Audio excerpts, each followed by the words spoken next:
Yeah. So basically, the topic of this video is going to be to give you a little bit of our experience as organizers and as instructors, and giving some advice to people who would like to be successful in the dance industry, kind of how to navigate some of the twists and turns that you invariably will run into in the dance industry. Because it's about to be the end of another year, and we all have to have some goals. And so this is the perfect time to do a video like this so that all of you guys, if you're interested in teaching, if you're wanting to take the next step in your dance journey, it's the perfect time to kind of figure out what you want. So yeah, that's why we're doing the video. Indeed. So, to start, a little bit about who we are. My name is Billy. Since you're on my page, obviously most of you probably know who I am. And this is my partner, Monica Kay. And together we are co-directors of a dance company called Kizomba Harmony. And we're based in Houston, Texas. Kizomba Harmony's been around for a little bit more than 5 years now. And we teach Kizomba, Mentorship, and also urban styles and African body movement. Just a little bit about us. We have taught or performed in, I guess, about 15 countries now. We are the creators of the first downloadable instructional Kizomba app. It's called Kizomba to Go. It's been downloaded in, I think, 72 countries now. Yep, Kuwait was number 72, which is pretty cool. And we are organizers of the Kizomba Harmony African Dance Experience, and the website is right here. It's in Cancun, and we invite you all to join us December 6th through 10th in Cancun, Mexico. And we also have a teacher training that'll be happening December 3rd through 7th. That'll also be in Cancun, Mexico. And we've got Rikita, Tanya Mendonça, Tocosta, us, and then we also have an urban specialty course with Curtis Sodone and Corolla. So no matter what style you like, we encourage all of you to join us in Cancun if you can come early for the teacher training, and most certainly for the festival. So that's a little bit about what we do. And we do weekly classes as well. Oh, we also teach weekly classes. Which is the most important thing. And so if you're in Houston, check us out. We also, this year, are planning to do a lot of what we call our Master Your Dance Intensives here in Houston. So we'll be posting more information, and be sure to join us. We sometimes will get people coming from out of state. So come join us. It'll be a good time. So getting to the nitty-gritty. One of the things we talked about in our teacher training that we just had a few weeks ago in Cancun was some advice for teachers, for instructors, for DJs, for organizers, for people who want to be leaders in the community. I guess we've been around a bit, and we've, I'd say by most people's standards, we've accomplished some measure of success. So I think we're in a good position to give advice. We spent the last few years really investing in ourselves and our product. And this year, we're really interested in investing in others who have a similar mindset. So this is kind of our Christmas present to you guys, to give you some things that we have learned, sometimes the hard way, and sometimes, because we've had good mentorship and people giving us advice. And I want to start off with the fact that a lot of us go into dance for fun. Many of us aren't going in with a thought process of, out right off the bat, I want to be an instructor. I want to, be a leader in a community. We just kind of go in through happenstance, and all of a sudden you find yourself wanting more, or in a like my position when Kizomba first started in Texas, we didn't really have instructors, and so to build the scene, you kind of had to teach. And so I think that it's really helpful to have some of these experiences that we're going to be sharing with you, because back then, five and a half years ago, it was a little bit different. But the stuff that we've learned through the trials and errors of things might be actually helpful for you, so that you don't have to take as bumpy of a road. Indeed. So I guess to begin, what must you have to be successful? Well, first, you have to determine what success means to you, right? You have to have a vision. And there are a lot of people who have sight but no vision. And if you don't have vision, you're not going to know, one, where you want to go, two, it's hard to determine what to do when you don't really have a plan in place to get where you want to be. For us, success, our goals are a little bit different from a lot of people. A lot of people, they go into this because they want to be celebrities, they want to be superstars, they want to get attention from men or women. Free passes to festivals. They want to get free passes to festivals, they want to travel for free, they want to make some quick money. Which isn't bad. It's not a bad thing. But our vision is a lot bigger than that. What our goal here is to create a worldwide industry, a thriving industry. But to create an industry, there are a couple things you need. You need instructors who are well-trained and professional. And that word professional, we're going to spend a lot of time talking about that because that's going to be key. Mm-hmm. Professional instructors who know their business, who know how to teach different types of learners. DJs who understand Kizomba music. We're going to speak mainly about Kizomba, but this will apply to other genres. DJs who know their music, who know how to read crowds, right? Because instructors and DJs both are the reason usually that gets people into it. Some people, they see the dance first, some people, they listen to the music. So you need instructors and DJs who know their business, right? We need organizers who have integrity, who are community-minded, not just looking to make a quick buck, who are willing to invest in artists who actually know what they're doing rather than picking whoever's cheapest or whoever's free or whoever is your friend or is in your clique. We need organizers who have integrity and are interested in giving people what they really need. And lastly, we need lots of strong social dancers who dance with a good foundation. Because Kizomba, and specifically Kizomba, a lot of people are trying to make it into a show dance, kind of like what has happened in Latin dance. They've turned what was a folk dance, a cultural dance, and turned it into a performance dance. Kizomba is really not a performance dance. You can perform, but that's not what it is at its core. And a lot of things that look cool on video don't feel good, and are definitely not going to feel good when you're talking about taking something mainstream. What may look cute if you're 23 is not going to look or feel as cute if you're 53 or 63, right? So we're thinking long term here, and the things that we do, I'm sorry. It's okay. The things that we're doing is in line with our vision. And so going back to the first point, setting a goal of what you want. What Billy just said, I mean, there is so much room for everyone in this industry. It really is still young, and everyone is, you have a role, but it's easy to actually get confused or sidetracked because there's so much stuff going on. And so a helpful hint is to figure out what your skills are and align them to what your goals might be. Because for some, teaching might not be the best thing. Maybe you just don't like people. Maybe you don't have the patience to be a teacher. I don't like people. I'm just saying. But there are other ways to be a leader in this business. And so the track of one person might not be the same track that you want to follow. And that's okay too. Just have a set goal so that you can figure out what you want to do. Indeed. Mm-hmm. The next, after having a vision, a goal, is you have to be humble. And when I say humble, a lot of people on Facebook throw out the term humble, and often what they use it as a kind of a whip to try to beat people who are actually confident, right? They say, oh, they're arrogant because they believe in themselves because they're confident. No. Humility isn't that false humility where you try to look humble on Facebook so that people will like your post and say, oh my God, you're a good person. No. And FYI, Facebook and social media is not reality. So Indeed. Likes actually don't really always correlate to your success off of the computer.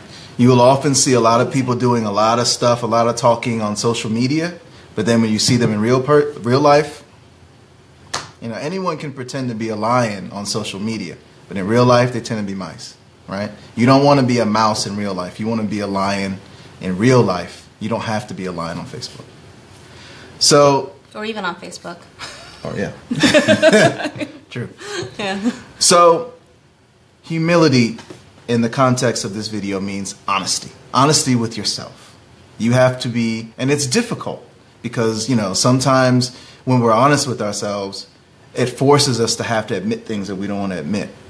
For instance, in the case of dance, a lot of people, they think of themselves as being on this level.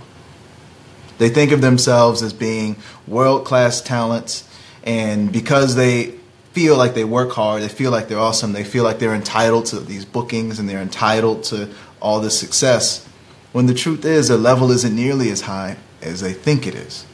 Or even if your level is high, nobody owes you anything in this business. It's the simple truth. No, you don't.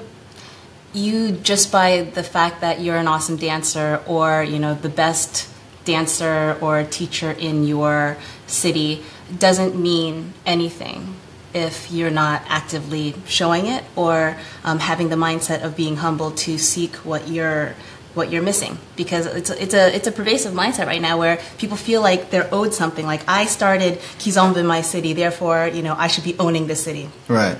I started dancing. Nobody owns a city, FYI, right. But nobody really owes you anything, and it's a important mindset to have. And so, even if you had some accolades one day, you got these wonderful bookings this year, the next day is a new slate, and you start off at 0, and nobody owes you anything that day either. Not at all. Mm-hmm.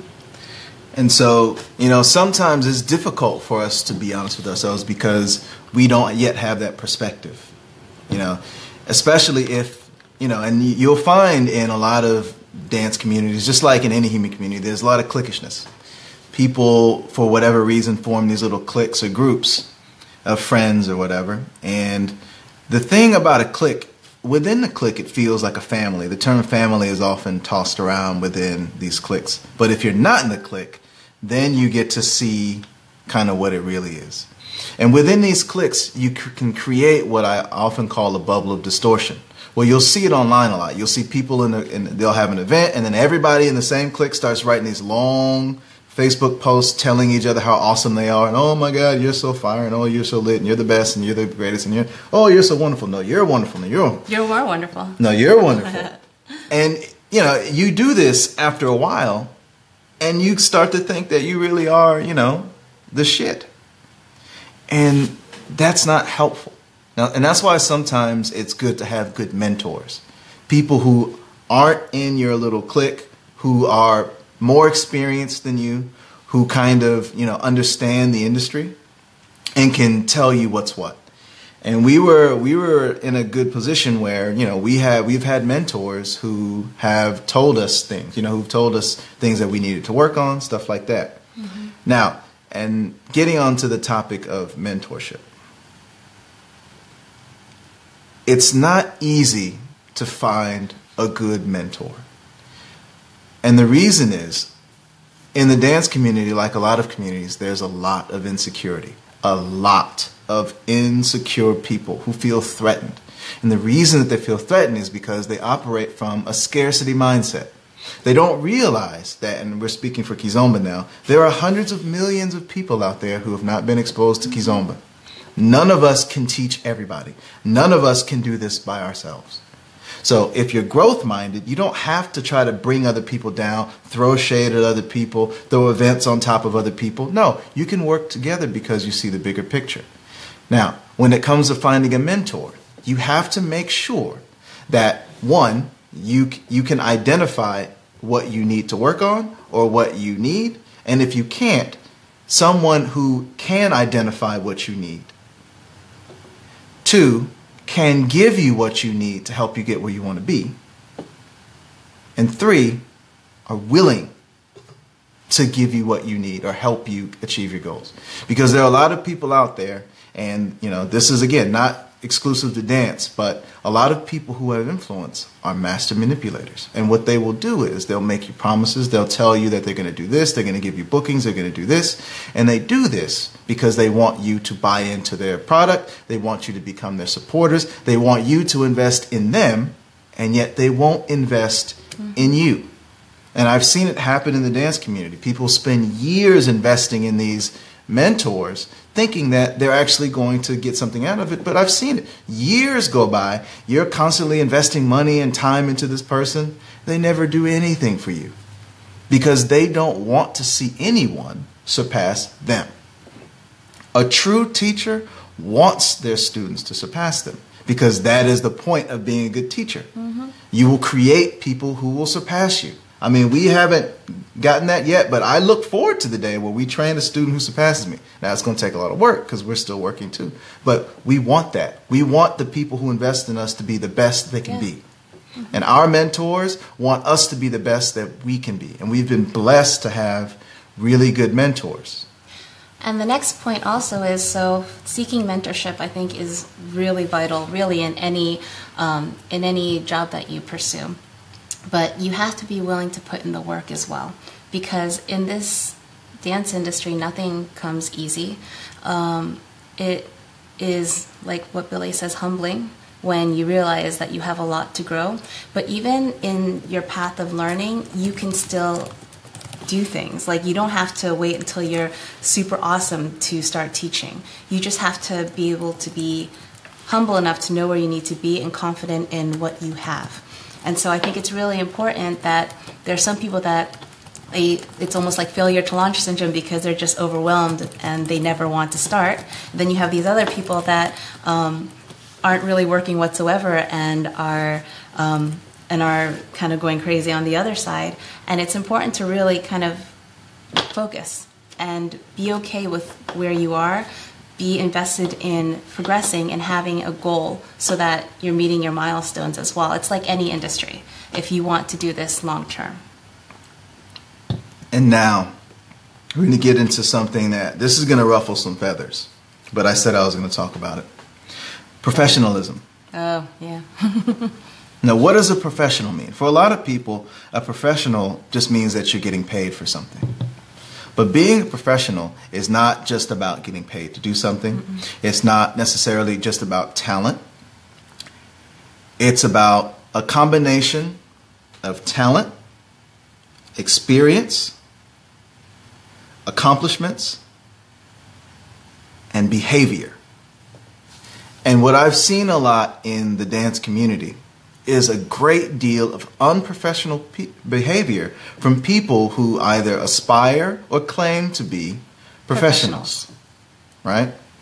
And I want you to think about it like this. I see a lot of people who are professionals, and yet you look on social media and they spend a lot of time talking crap about other people, trying to bring other people down, making petty memes. There's a lot of that going on now. And with all this negative energy and toxicity, if you are a part of the clique or part of the group and the negative energy isn't pointed towards you, you might think it's entertaining, especially if the target of that negativity is somebody who you resent or someone who you don't like, right? Like for us, we've been the target of a lot of negative energy. We've had haters for a long time. And one of the things that you have to keep in mind if you want to be a success is that if you do anything of note, if you do anything worth doing, you're going to have haters. You're going to have critics. You're going to have naysayers. You're going to have people who resent that you are doing something they wish they could do. You'll have people who resent that you're doing something they also would like to do and have to themselves. You will have people who resent you because you are confident. You will have people who resent you because you're happy. Just because you are someone. And something that we had to deal with in the beginning, because like coffee. Before dancing, I was always, for years, I spent time working like personal development. It's always been a big part of who I am. And now I do these Just a Thought for Today things. It's like a personal development exercise.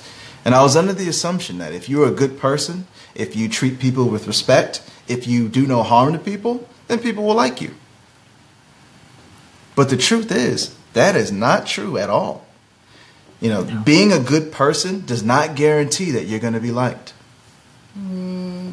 Especially if you start achieving some measure of success. And it's something interesting, because when I first started teaching, I was friends with a lot of people, right? We were cool. But as our stars started to rise, people who before we had looked up to, thinking that they were like mentor types of people who wanted to help grow the scene, They started taking shots at us. They started trying to undermine us. They started trying to, hurt our brand. And we're like, why are these people trying to talk crap about us when we're out here working hard and trying to add value? And what we realize is, again, it's not always about you. Nope. Most of the people, and I'll say people being really nasty. It's not about you. It's not about you. It's about them. And if you look at it, most of the people who spend a lot of time on social media talking crap and doing all this, they're not happy. As an exercise, think about one truly happy person who spends a lot of time on social media fighting and talking crap about people.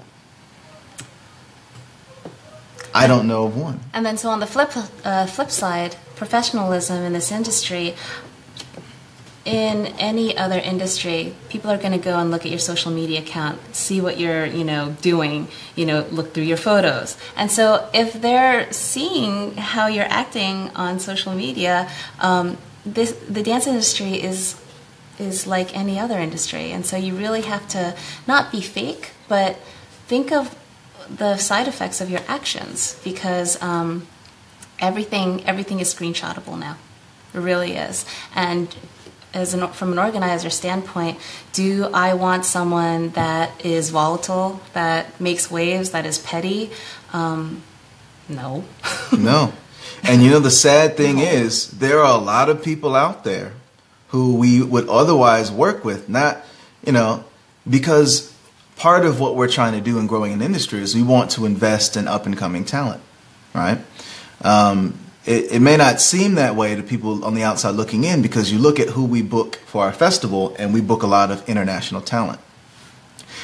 We don't book them because they're international talent. We book people who are the best at what they do. Yeah. And something that you have to understand, you have to put your ego aside and really think about it.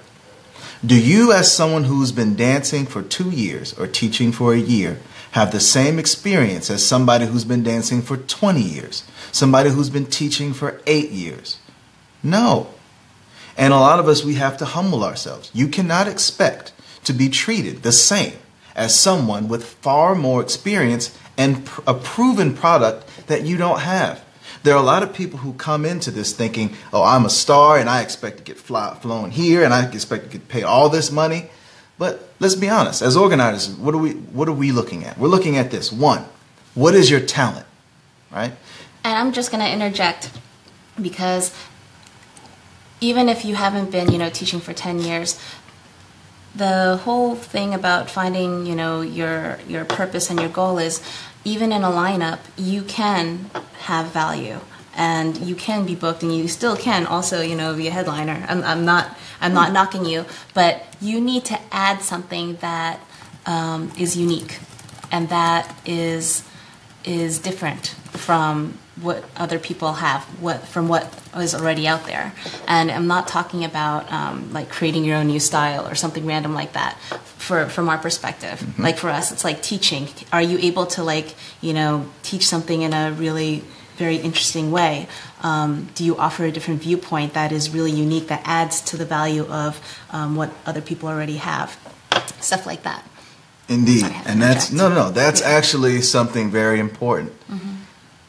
And when we get to the humility thing, you have to ask yourself, what do you offer that nobody else offers? What makes you unique? For us, and this also comes from looking at being honest with yourself about what your weaknesses are and making them into strengths. For us, we started out, when we started out... I started out before you. Yeah, she started out 5 years ago, and I was a teacher. I was a student in the first Kizomba Harmony class, actually. And when my first partner left and I had the company by myself, it was one of the most difficult, humbling, but most rewarding experiences that I could ever have had for a year, where basically I was this solo female trying to teach weekly classes on top of another job, where at the time I really couldn't lead well. My foundation was weak, and I will be honest and say that I really actually wasn't dancing anything that could be thought of as proper Kizomba. And looking in the mirror and saying, if I want to succeed where everyone's already thinking that I'm going to fail or wanting me to fail, what am I going to have to do to make it such?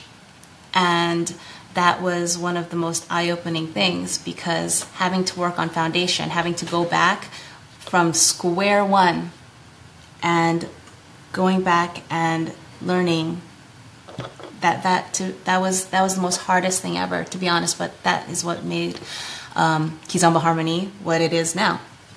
Because if you wanna go on. And when we became a partnership, you know, we were known in the beginning as French style dancers. Now it's called Urban Kiz. There's a lot of names for a lot of personal Fusion, styles. Kizomba Fusion, Kizomba 2.0, Urban Kizomba. You know, there's a whole zillion, you know, whatever. But back then it was called French style. Some people liked the name, some didn't. And the funny thing is, that's what we were known as. And, you know, we would take classes, and, you know, what we realized is that we were looking up to people like, you know, Curtis and, you know, people like that, who were great French style dancers, but we couldn't do what they did. We couldn't do what they could do. We could do the moves, but it just kind of didn't look right. Something was off. And there are some things that I just couldn't physically do that they could do. I didn't have that level of control they had.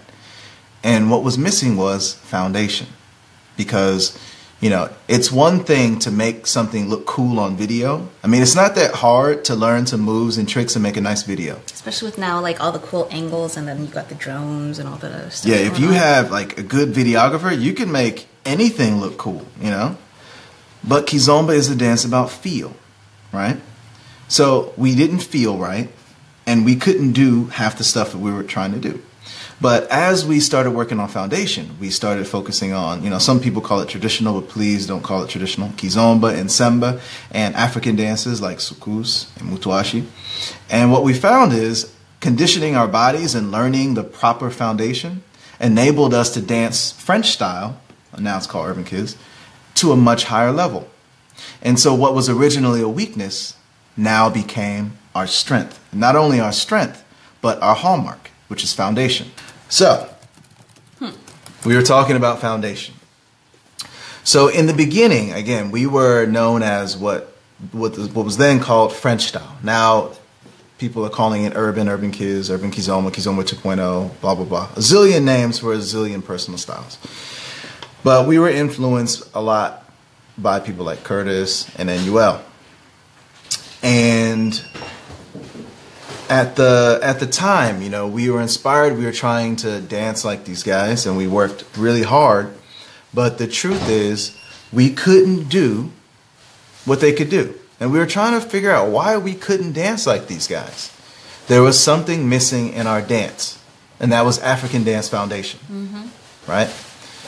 That African Dance Foundation was, in the beginning, you can come on, Mom. Come on, just go. Yeah, Mom came. That African Dance Foundation, which was originally our weakness, became our strength. Because as we started going deeper into Kizomba and Semba, what some people call traditional, but please never call it traditional. We've already explained that before, but just don't. We started learning more Kizomba Semba, especially social Semba. A lot of what's called Semba now is Semba show, just moves and tricks and foot flicking and hanging on the girls.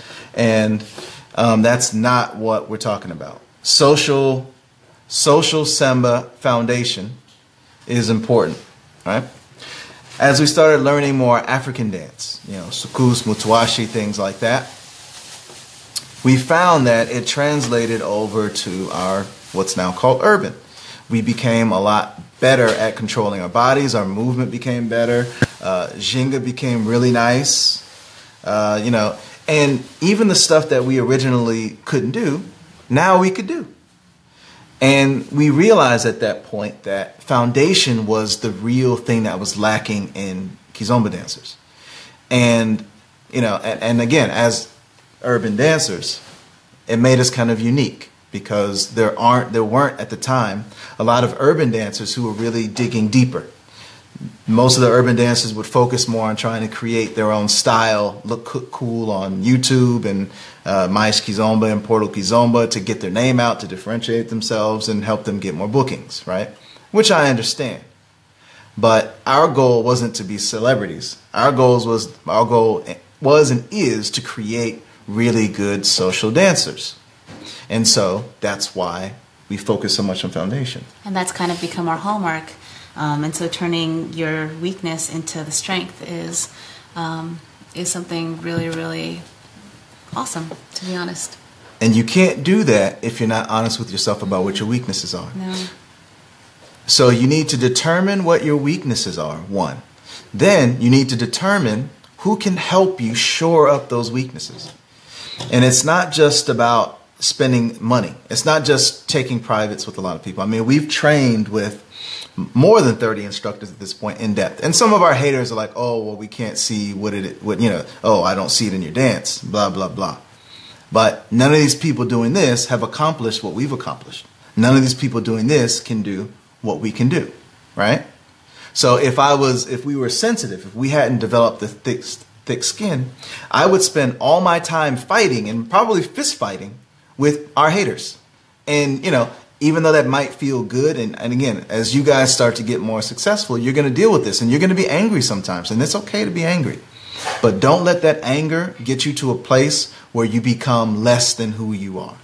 Don't let that negativity take you to a place where you are now acting unprofessional, right? Find an outlet. For me, martial arts has helped me a lot. Find an outlet for that energy and just invest in yourself, right? So when you find people who can help you, and this is also a big part of our journey, because we train with a lot of people, but if you're not smart about your training, you will spend your time learning from people who can't teach you, one, what you actually need to learn to get to the next level, or two, can't teach in a way that you learn. And this is also something that we had to deal with because we have very different learning styles. Whereas I'm audiovisual, so I can watch people, and if you explain it to me, or even if you don't, I'll be able to figure out what you're doing visually. I won't. I can see someone, and unless you actually physically move my body to have me figure out internally what's going on, I'm not going to get it whatsoever.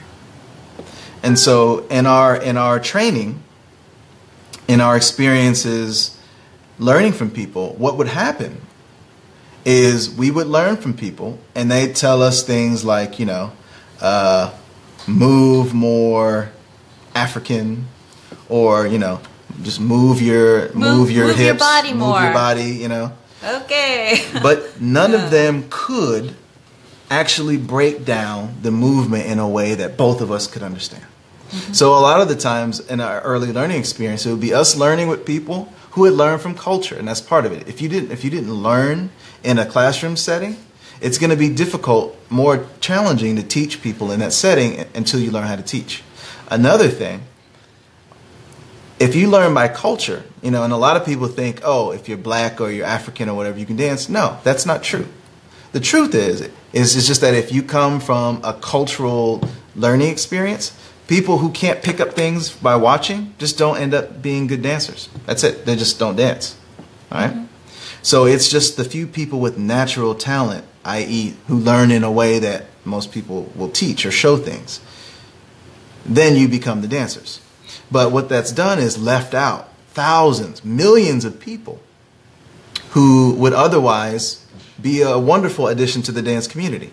And that's why as students, if you have a teacher who tells you that dance isn't for you, or teaching isn't for you, or whatever isn't for you, no, that teacher isn't for you. Because the truth is, anything can be learned. Anything can be taught. If anybody tells you something can't be taught, I'm not going to say get a new teacher, but you might need to supplement your learning. That just means that they don't know how to teach it. And when you're building an industry, it's really important to think of this, because as Kizomba goes global, you're going to need more instructors that can actually transmit this information to different types of learners, different cultures. And besides working on your dance, you have to work on your teaching ability. You can't call yourself a teacher but not be able to teach or not be able to produce dancers that can actually social dance. It doesn't make sense. And so when people are wanting to be hired, one of the things from the organizer standpoint that we think of is, have they produced students? Because it's one thing, yay, you look great dancing on video, but with all of these people that are paying to go to a festival to actually pay for the product to get better, are you actually going to be able to deliver a product? Because going home with a nice video on your iPhone doesn't really cut it. These people are paying money to actually get better at something. And so the instructors that are on the lineup, they have to be able to teach, and they have to be able to teach in different settings to different people, because if it's festival classes that you want to do, these people are coming from all over the world, maybe different languages. Are you able to transmit information in a way that they would actually immediately get better in a 1-hour class? Indeed. And so we'll kind of go through what we look for in people that we work with and we hire, and this will be a good way to also kind of sum up the advice we have, because if you're someone that we would work with, then you're pretty much good to go, and I'll tell you why. A lot of people in dance, they want to be treated like professionals and paid like professionals, but they invest and act like hobbyists. There are a lot of people out there who want to be treated like kings and queens, but act like jackasses, right? And at the end of the day, talent is one thing, but if your unprofessional, negative behavior eclipses your talent, we're not going to hire you. We're not going to recommend you. Doing an event is tiring enough. The last thing that you want is a lot of BS or drama. It's just not worth it. It's not worth it. And so it's one thing to have world-class talent. Even if you have world-class talent and your unprofessionalism eclipses your talent, we're not going to want to work with you. And nobody in this industry, very few people who aren't on BS are going to want that, right? Because most of us who are actually taking this seriously as a profession, we want quality. We don't want negative energy. We don't want immaturity. We don't want pettiness. We don't want prima donnas. We don't want prima donnas, divas in our sphere of influence. We want people who are humble and talented and hardworking. So the first thing that we look at is your talent. Now, our first choice, of course, for headliners are going to be world-class talents. All right? And this is where some of us have to eat a little bit of humble pie. You know, not everybody is a world-class talent. And we are doing the same thing. Like yeah, this is for us too, because we're instructors. Yeah, because again, we are world-class teachers, but we still have more to learn about dancing. We still have more to learn about teaching. We're still relatively young in the game. We're still relatively young in the game. So, and we've accomplished a lot, right? So if we can take a humble attitude, anyone who's been in the game less than us, who's taught less than us, if you have a prima donna attitude, or your talent is not even where ours is yet, and you have a bad attitude, we're not going to hire you, because you're not adding anything that we need, plus you're adding things that we don't want, all right? If you are not a world-class instructor, you can't expect to be treated like one. But if you are committed to putting in the work, organizers who are looking to develop talent like us will work with you. Now, you can't expect to come in and be treated like, you know, Rakita, who's been dancing for 30 years. No, you can't, right? You know, if you have a huge following and you going to an event is going to bring 100 people to see you, that's one thing. If you don't have that, if you don't have a proven product, if you getting hired at an event is not going to bring people, you can't expect to come in and start making all these demands. You know, you have to pay your dues. And there are a lot of artists out there who are so entitled that they're not willing to pay their dues. They think that they're here when they're really here, because they surround themselves in their little cliques, and everybody, oh yeah, you're great. Oh yeah, you're great. No, in the real world, you're not there yet. And it's okay, again, I keep on saying, to not be there yet. It's okay. It's totally fine. But you cannot go in with the headliner mindset when you don't have the headliner product yet. So if you don't have world-class talent yet, or world-class product yet, we will still work with you. But here are the other things. A lot of people out there are frustrated about, I see on Facebook a lot, people are whining and talking about, oh, I'm not getting booked because of my skin color, or I'm not getting booked because of my weight, I'm not getting booked because of my age, I'm not getting booked because of this and that and the other. And the truth is, there are some things to keep in mind. Yes, there is a bias everywhere against people of color, right? There is a bias against people of color, especially the ladies of color. Yes, there is. That's true. There is a bias against dancers who are a little bit bigger or older. This is true. Is it right?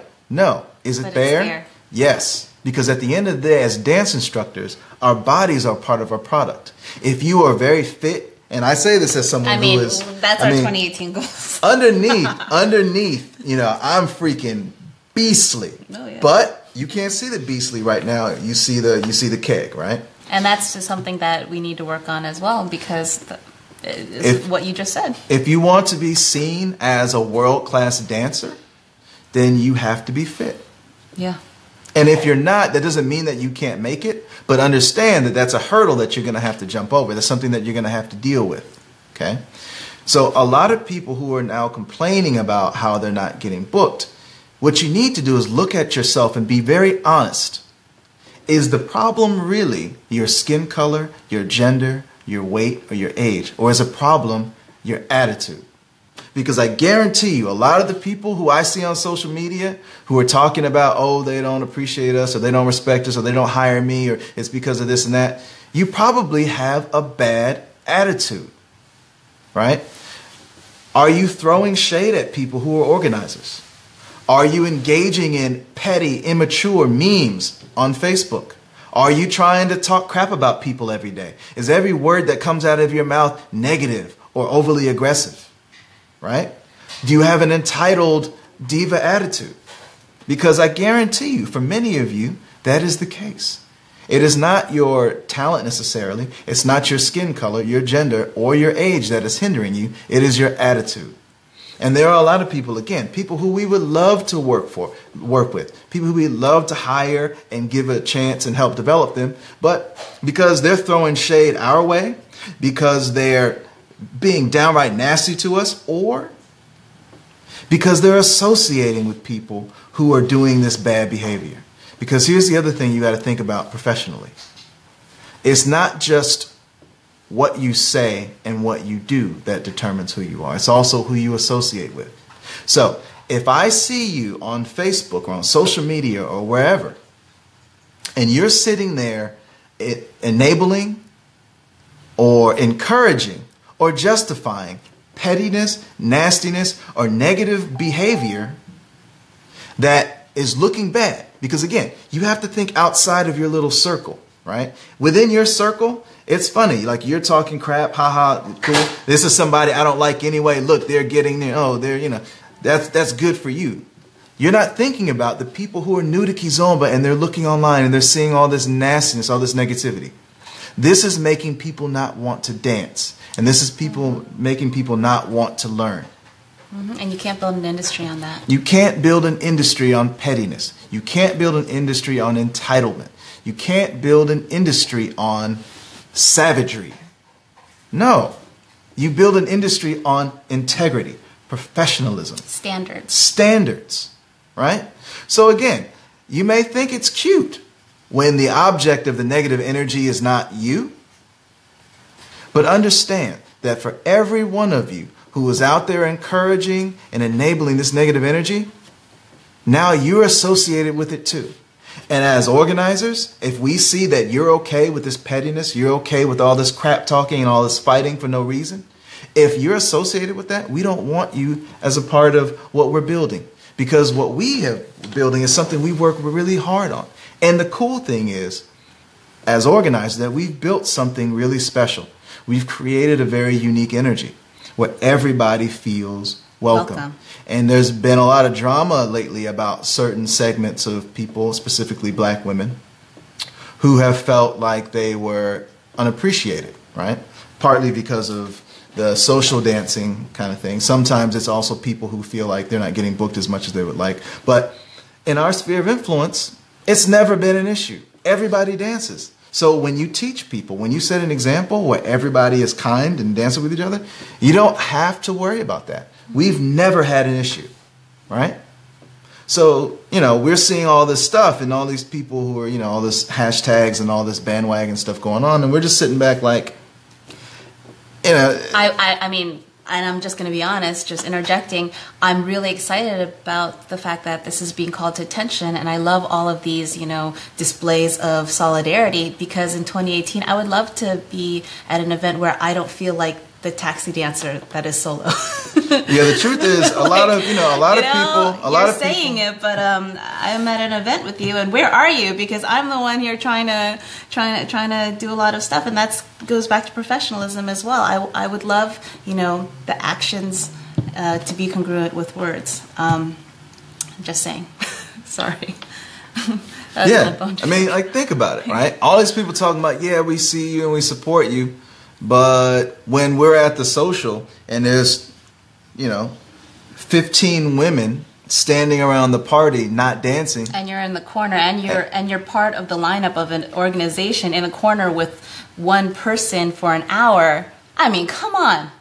And like this whole taxi dancer thing, that's the reason why we don't support the taxi dancer concept. Gosh. Because Kizomba is a dance about family and community. So everybody dances with everybody. That's the spirit of Kizomba, right?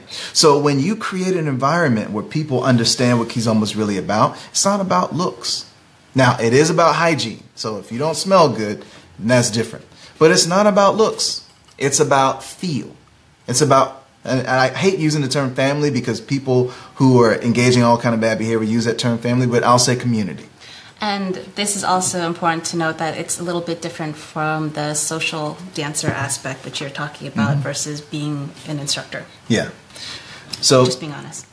So when we are looking at the professionalism, if we go to an event with you and we see you dancing for 2 hours with a hot young thing, ignoring all these ladies who aren't dancing, why should we hire you? Why? Or because if you're a female instructor and you're just sitting on the sidelines, it makes it a little bit hard too, because why would we hire an extra body to sit? Yeah. People buy passes to learn, but also to interact with and dance with the artists, right? So again, if you don't have the world-class product yet, you need to have that world-class professionalism and world-class attitude, because there are people who we've hired, not because they're the best dancers on the planet, but because they're really good teachers, because they support our vision, because they are professional and easy to work with. Easy to work with. And that's something that we, as artists, we try really hard to be super easy to work with. There's no prima donna attitude here. I mean, you're a dance instructor. Yeah, none of us... None of us are saving lives here, okay? None of us are Jay-Z and Beyonce. Even if you're a little bit dancer famous, come on, guys. We teach dance. I'm a DJ. I play music for people. I provide a service. We're providing a service to someone, to the attendees, and that's the main thing. Like, this is not a prima donna thing. The focus is about the attendees' experience. Simple as that. Absolutely. So, again, professionalism.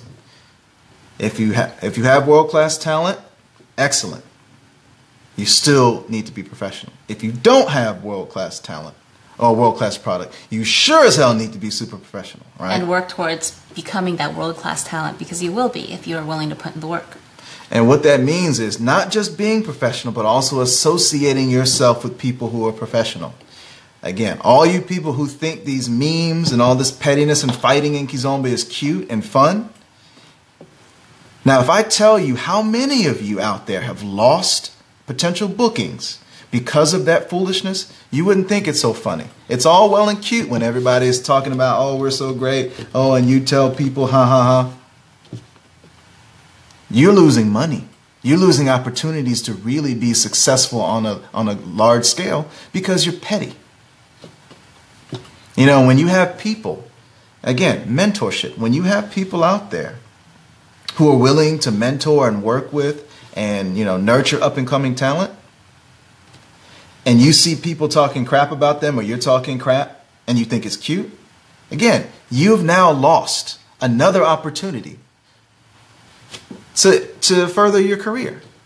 So again, you think it's savage on social media, but what's really savage is you messing with people who are savages in real life. And then the pockets get hit. And then... Because when it comes down to organizers, it's about, a lot of it is money, and a lot of it is really delivering to, the attendees, or else an event fails. And so what's really savage is what happens in real life. Mm-hmm. Next. Did I Oh, did it? Did it do it again? I hope not. Did it? Is it still going? Oh, let me see. I hate Facebook Live sometimes. Looks like it's still going. Oh, it's still going. It looks like it's still going on. But we're Okay, going to cool. end it in a little bit. Yeah, we're going to end it a Talk little bit. lot. But okay. So, professionalism. Talent and professionalism. Who you learn from, right? Because in this industry, pedigree is important. Like, we're taking martial arts classes, and it's really important to say, what's your lineage? Not as a, here, look at all the certificates that I got. It's not about that, but you will develop yourself as a dancer, as a teacher, in line with who you seek for mentorship. And so apples don't fall that far from trees. And so it's really, really helpful for your students, for the way you want to become, for the way you want to teach, to seek out the mentors that are like you or that have something that you want. And so that's kind of important too. And you have to understand, again, like if you're frustrated for not getting booked as much as you'd like, think about this. One, do you have a relationship with organizers that you'd like to work with? Do you understand the vision of their event?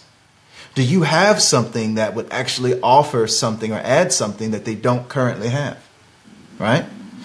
Have you thrown shade at this organizer, or are you closely associated with people who are throwing shade at this organizer? If the answer to that question is yes, then you sure as hell can't expect to be getting booked. You know, if you're constantly throwing events on top of an organizer, if you're talking crap on social media about an organizer, if you are engaging in bad behavior, right? You can't expect that. You can't, right? Do you understand the vision? For our festival, we're all about foundation. So when we look at pedigree, we're going to look at who did you learn your foundation from. If you are an urban kids instructor and you have a lot of cool videos, we don't care. What we care is, where did you learn your foundation? There are a lot of people out there. You ask them who they learned Kizomba and Semba from. They just don't dance. They just don't dance Kizomba and Semba. Or they'll take a couple Semba show classes, do some tricks, and that's it. We don't care about Semba show. Semba show is for shows. It's fun, but it's just for show. We care about social Semba. What is your African dance foundation? So if your African dance foundation is weak, and I'm going to be honest, a lot of people out there may have good videos, but their African dance foundation is weak. So if your foundation is weak, then it goes back to that same question. Your talent, right? If you don't have what we want in our headliners, then it's even more important for you to have that other stuff, your professionalism. Have you invested in the organizers' events before, right? If people have never come to any of our events, never supported or had a kind word or a supportive word for us ever, and then you come in and expect to get hired and paid all this money, we don't know you. We might talk to you on Facebook here and there, but we don't know you. We don't know who you've learned from. We don't know your pedigree. We don't really know your foundation. We don't know what kind of students that you've created. Like, have you created students who have a strong foundation? If you haven't, then you're not headliner material for us. Now, other organizers have different things that they think about, right? Maybe they think about how sexy you are. Maybe they think about how many people you can pull. Maybe they have different things. But for us, we're all about creating good social dancers. Mm-hmm. So if you can do that, then you have a good chance. If you are professional, if you build a relationship with us, because a lot of it is also trust. We have to trust that if we have you around our people, that we've been working hard to invest in this community, that your energy is not going to mess it up. So if you're a hater, or you're closely associated with our haters, why would we want that tainting our events? Right? It's the truth. It doesn't make sense. So you have to really be honest with yourself about what you bring, what they want as organizers, and you have to make sure that what you're bringing matches what they want. And again, I'll say this again. If anyone who's saying, I am not getting hired because of the way I look, or how much I weigh, or my gender, or my age, stop it.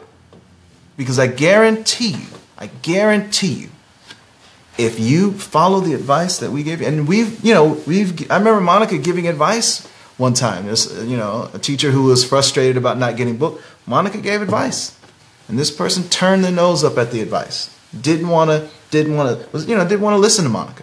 The funny thing about Monica, the term leading lady that's being tossed around so much? Oh, yeah, first hashtag. This is where it came from, leading lady. Now, many of the leading ladies now never give credit, right? But I mean, there were ladies that led before, but... But the term leading lady, this one.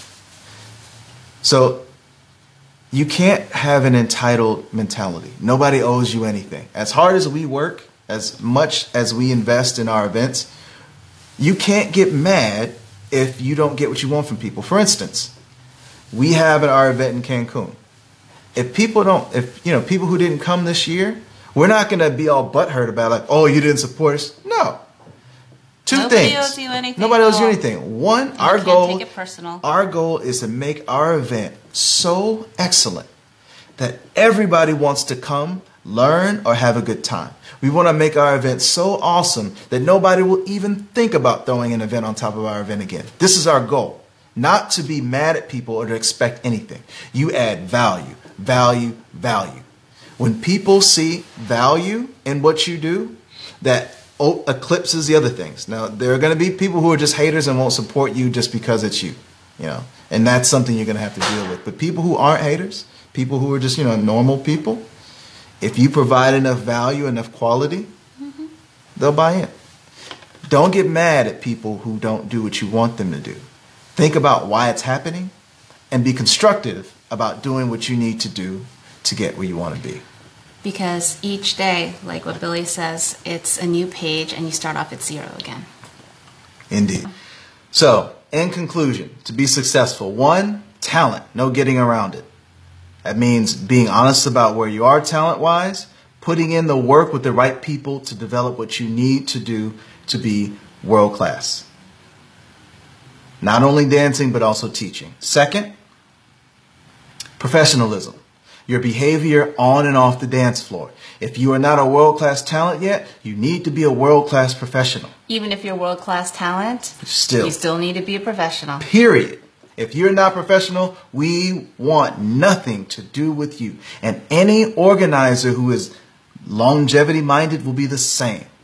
Because, it hurts money to be dealing with volatile people. You can't build an industry on people who are liabilities. People who are sleeping with everybody. People who don't understand what consent is. People who don't dance with everybody. People that show up late. People who show up late. People who show up drunk. People who are spending all their time talking about people on social media. People making ridiculous memes and stuff like this. All this negative energy that ends up turning off a lot of people from learning. These are all liabilities. So even if you're not engaging in that behavior, if you're closely associated with people who are engaging in that behavior, that also will hurt you. So be very careful about how you act and be very careful about who you associate with. Right? So be careful. 3. So we've got talent and ability, professionalism, mentorship. Pick a mentor. Pick mentors who are willing to invest in you and be honest with you. People who can show up your weaknesses or point you to people who can help you show up your weaknesses. And really, really important, they have to be willing to invest in you. You can't have mentors who are threatened by you or who feel insecure. World-class talents are not insecure. But I guarantee you, every single artist out there who has talked crap about the dance ability of other people, none of them are elite. I've never seen one truly elite talent talk crap about anyone. And it might ruffle some feathers, but it's the truth. Because when you have something that is special and unique, you don't have to feel threatened by anybody else, right? And that's why we like dealing and working and hiring people like that, because they're easy to work with, because they know they have something special. They don't have to feel threatened by anybody else who also has something special. Because again, we've learned from over 30 instructors in depth, and we've learned something from each of them. So why should we be threatened by having another 100 excellent instructors out there? We can't do it by ourselves. And to build an industry, you can't do it by yourself. So if you have a scarcity mindset, that's going to be a hindrance. So that humility, that sense of entitlement, kill it. Nobody owes you anything. Nobody owes you anything. It doesn't matter where you're from. It doesn't matter what your skin color, your gender, your body type, your size. It doesn't matter. Nobody owes you anything. Bottom line is, do you have something that consumers want? Do you have something that organizers want? And can you deploy it effectively with professionalism and without being a liability? Straight up, right? So attitude, vision. You got to know, you got to really think about what you want to achieve. And if you know what you want to achieve, it's a lot easier to get there. Mm-hmm. And that will also help you attract the right mentors and things like that. And just know, I don't know if I was cut off, that we're talking a one-size-fits-all approach about, getting hired at festivals. That's not the end-all, be-all, nor is it a path that you have to take. There's tons and tons of ways to be a leader in your community in the Kizomba industry, to make an impact as an instructor that doesn't even involve festivals. And so if you see, your friends and colleagues running in one direction just to get booked at these events, maybe that's not the direction. And festivals, and I got hammered on social media for saying this, but festivals aren't the end-all, be-all.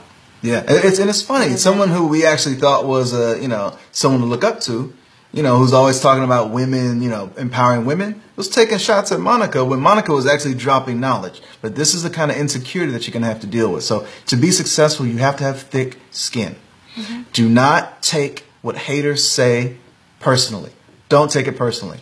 And don't waste too much time, and this is something I had to learn, don't waste time arguing with haters on social media, especially because most of these people talking crap, all these things that we list that you need to be successful, most of these haters have little of that, none to little of what it really takes. That's why they spend all their time talking crap, because they're frustrated, because instead of spending the time working on things that will actually make them succeed, for whatever reason, they're either to try to take someone else down. It's easier to take someone else down, to tear down, than it is to build.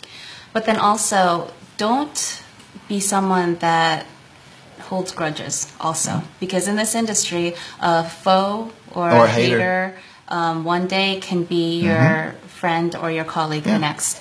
Don't take anything personal. No. Really, it's just business. And also that's another point. Now, we talked about we won't work with haters.